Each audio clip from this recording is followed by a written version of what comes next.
Hi guys! Nandito tayo sa bahay namin at kami ng dalawang kapatid ko ang nandito.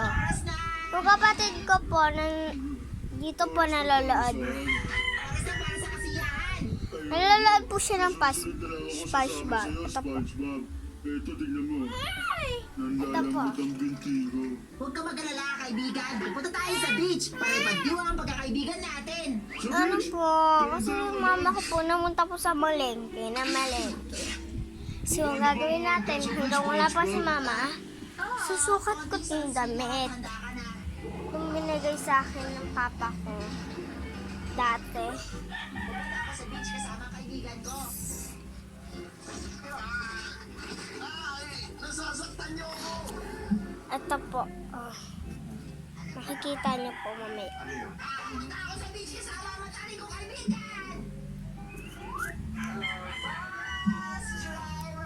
Ito po ang aking damit. Sa lahat ng tao dito sa bus, sino ang pinakamatalik kong kaibigan? Wala akong pakialam. Alam mo, Patrick, sa palagay ko, ang magandang gawin ngayon ay kumanta tungkol sa pagkakaibigan natin.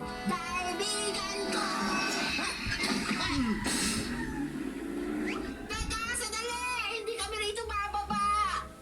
Paano tayo makakapunta sa beach ngayon, Patrick? Hindi ko pa alam kung nasaan tayo. Sinasabi ko na nga ba, iiwan nila tayo. Ang ganda pa. Nalulod po kami ng SpongeBob. So, mamaya na lang. Bye guys. Best friends. Konting tulong, pre. Kaya mo, Patrick, nakarating tayo. Matalik na kaibigan. Tingnan mo ito. Isang maliit na laruang plastic na binabato. Isang maliit na laro ang plastic na binabato. Gusto mo ba? Bye bye. Heto po ulit ako.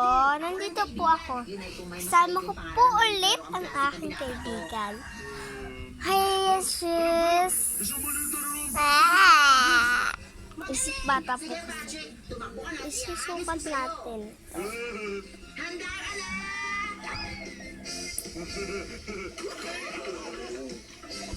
Sige po, mamaya na po.